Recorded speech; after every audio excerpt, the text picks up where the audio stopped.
Welcome to our final Dignity in Practice Learning event series, Dignity and Choice in a Good Food Nation. And we're going to be focusing on progressing the right to food in Scotland. Just some housekeeping Zoom guides. So just before we start, first of all, make sure that you feel comfortable. Grab yourself a cup of tea or coffee, a warm drink. Make sure that if it's possible to have your phones switch off, just to make sure that you are present in the next very interesting couple of hours. Grab a notebook if you think that could help you. If you can please mute yourself and use the chat if you want to ask any questions or make a comment. And also, just so people know where you're coming from, if you can rename yourself and add the name of your organization that you're representing today. I also want to say thank you for filling up the Eventbrite form. I know it takes a little bit of your time, which is appreciated. The information that you provide help us to understand your interests in the topic and where you're coming from and why you decided to come to join us today. So this series of events is part of the Dignity in Practice project, and it has been developed in partnership with the Poverty Truth community and an advisory, a dignity advisory team who represents the experience of people facing food insecurity and community organizations working to respond to the challenges.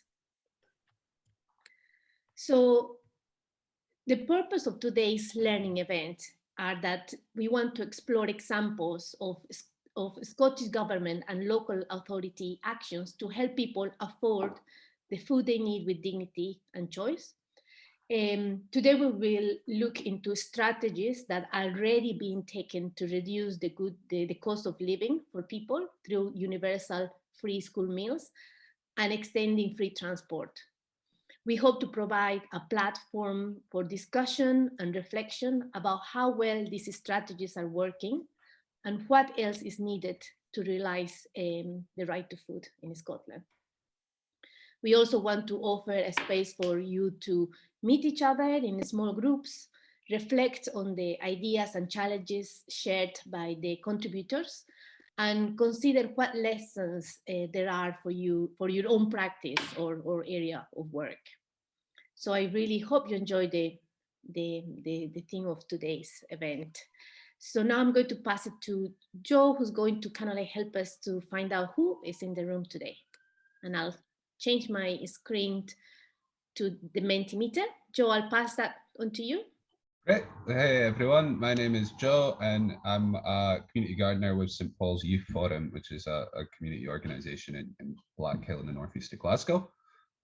So we're wanting this workshop to be as interactive as possible throughout the next couple of hours, and we're going to use Menti to capture your reflections.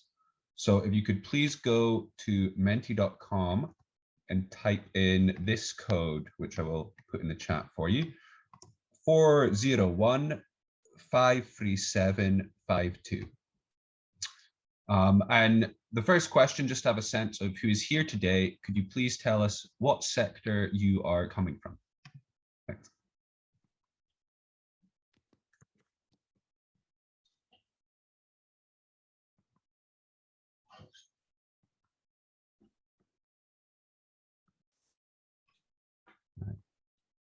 So we've got a wide range in the room. We've got academic, national government, some from local authorities, some from the voluntary and the community sectors, and a few from the NHS. And I'll just give that a second to get all the answers in.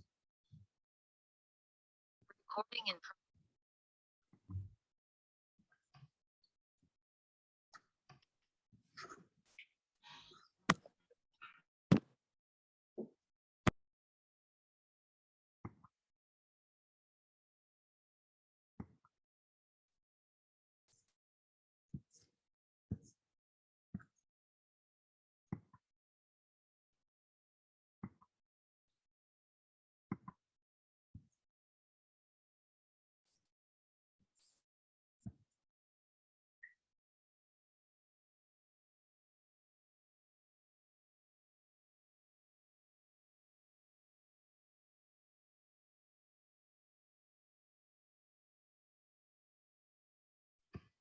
Great. So yeah, as we can see, we've got a pretty wide range across the board. Some from local councils, some from community organisations such as myself, quite a few from the NHS, some from the voluntary sector, and a lot from other, which I'm assuming is quite a few from national government and from sort of academic backgrounds.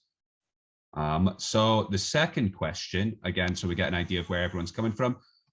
If you could put down which local authority you're joining us from.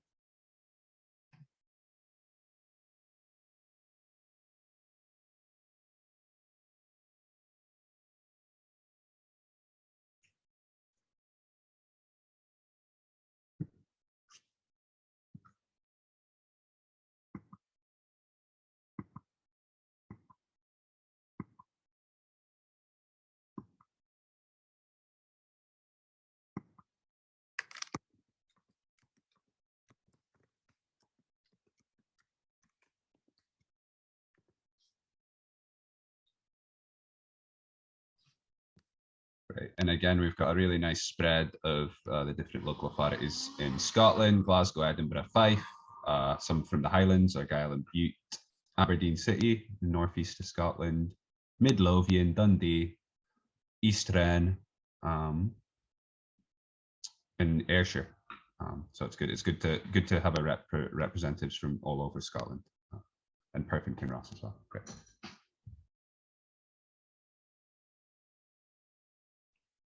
Excellent, that's great. Thanks so much, Joe. There's a few more coming in, but it's always really nice to see this spread of people that have been joining us at these events, which is really fantastic. We wanted, when we started, Irina, do you mind if I take back over the screen? Great. When we started thinking about these learning events, obviously we were deep in sort of lockdown time and pandemic time, and the idea of coming together was obviously always going to be online. But I think one of the things that's been really positive about that is we continue to have these conversations at really a national level. So really appreciate your time coming along, and appreciate, yeah, just it's been really lovely. So I'm going to give us a little bit of an overview of where we've been with the event series before we get started today. So all of the discussions that we've been having as part of this series have been about dignity and choice, and how we use this framing when we think about food insecurity in Scotland. The first part of the series in November and December was about the ways that local authorities and NHS teams, advice providers, community organizations, and other third sector organizations are currently and already working together to make it easier for people to access existing financial support. And also about the creative ways that some local authorities like Murray and Argyll and Bute Council have been working to establish even new supports, financial opportunities for people to be more proactive in the way that they're using cash-based options when people are facing financial crises and struggling to afford the food that they need. You can see clips and more material about these resources or about those events on our website. So I really encourage you to go back to those. The second part of the series, so last week and today, we've been looking at, we wanted to take a bit of a step back and think about the wider picture. So here we are in Scotland, we've got the Good Food Nation bill going through Parliament at the moment, and we'll hear a little bit more about that later on today. We have big commitments from the Scottish Government around ending the need for food banks, around incorporating human rights into our domestic legislation. Where is it that we're headed with all of this, and where, what are the current commitments that are happening at the moment, and how are local authorities and local stakeholders involved in some of those discussions? Where, how can we be thinking about food affordability from a rights perspective, and what does that mean when we're thinking about promoting the right to food in a good food nation? So I just wanted to briefly touch on the draft national plan for ending the need for food banks, which of course Diane will mention in a moment as well. And many of you spoke about and had opportunities to respond to the consultation that came out this autumn. But I wanted to sort of point out the fact that the way that this is framed and structured, the approach is structured around activities that relate to preventing food insecurity and activities that relate to responding to food insecurity. And in the learning event series, we've also been looking at those sort of two prongs. In the work that we did ahead of Christmas, it was around the sort of improving our responses in those immediate crisis moments, making sure that as much as possible, those were cash-based responses so that people have the financial ability to be able to make choices for themselves and their families. And now we're talking a little bit more about some of the strategies and the larger levers that are helping to prevent food insecurity in today's discussion around reducing the cost of living and making it easier for people to make the choices that are right for their families. One example I wanted to point out before we get started, and this is one of just many, but it is a very significant one, is that Scotland has, of course, many of you will know, created its own benefit for low-income families here, which is in addition to what would be available in other parts of the country or other parts of the UK. Yesterday, a new report was launched by IPPR, which I would recommend you have a look at, that looked at the effect that this was having on food insecurity and raising and support for families in these situations. Families have said that they value its reliability, its certainty, and its simplicity. But the report also points out the fact that more can be achieved through the existing Scottish Child Payment by increasing the value of it even more, increasing uptake, which is something that all of us have the opportunity to be taking a part in, making sure that no matter where you're working with families, they know to make the application and that they then receive this support and better targeting. So there are a range of recommendations that I will point you to, but it's just worth pointing out that we have some really significant progress being made in Scotland, but even more that needs to be done if we're really going to use this to support people to have the financial stability that they need to make choices around foods. So what are we doing today? Today, we will be having two really exciting panels. I'm delighted to have the speakers that we have here with us today. First of all, we'll be talking about the role of universal free school meals in supporting families. So what does that look like in a Good Food Nation, and how is that already being implemented? We've got Nikki and Chris here to talk about what's already taking place in East Renfrewshire and Edinburgh, which is great. And Jane Jones, who will be moderating both panels, can give us a national picture. After that, we'll go into a breakout room discussion, and you'll have some lovely facilitators from across the Dignity Advisory team and Nourish staff there with you. And we'll go for a break. And when we come back, we'll be looking at something that's a little bit less perhaps directly related to food, but of course we know that they're very, very intersected. So what does extending free transport mean? What's already happening and what next steps might take place? And as I mentioned, we'll have Pete Ritchie at the end of the discussion today coming in and giving us an update about what's taking place with the Good Food Nation bill and what more needs to be done. So I'm now going to hand over to Diane Lambie, who's joining us from the Scottish Government's Tackling Food Insecurity team. And then we'll get started with our panel after Diane speaks. So Diane, do you want me to continue to share the slides? Yeah, that would be great. Thank you. Okay, great. Just you let me know whenever you need me to move on. Thank you. So the first slide, sorry, just to introduce myself, I work within Scottish Government in the Tackling Food Insecurity team as a senior policy officer. And thank you for inviting me along today. So we're aware that there's a number of challenges for people. We know that insufficient, insecure income drives household food insecurity. People compromise on food and other essentials. We know that some households are impacted disproportionately with barriers to accessing food, and that different households have different food needs. So we are clear no one should go hungry, rely on emergency food aid, and we are committed to ending the need for food banks in Scotland. The Scottish Government does have limited powers to challenge the insufficient and insecure incomes driving the food insecurity. We are aware that the UK Government cut to the universal credit may increase hardship as well. We know that referral to food bank is, as it says, often the simplest and quickest route to supporting someone experiencing hardship, but we do recognise that this doesn't offer choice to people to purchase what they would like to eat, and cash first is a preferred first option. and obviously the rising cost of living, raising concerns, increased energy prices, the conflict in Ukraine, all contributing to higher prices for food and other essentials. Could I have the next slide, Chelsea?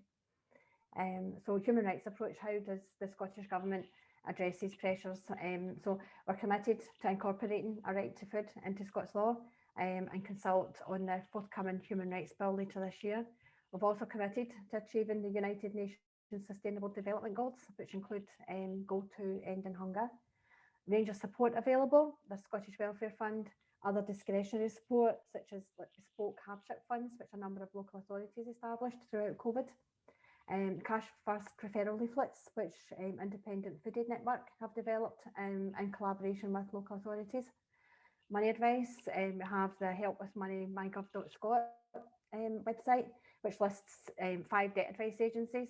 There's also our shopping cart pilot, which has been run in collaboration with Citizens Advice, and that's currently running with Midlothian, East Renfrewshire, Aberdeen City and Aberdeenshire, and there will be a monitoring evaluation published later on this year. And again, there was flexible funding supplied by Scottish Government last year, 2021, and the Winter Support Fund this last winter, 21-22.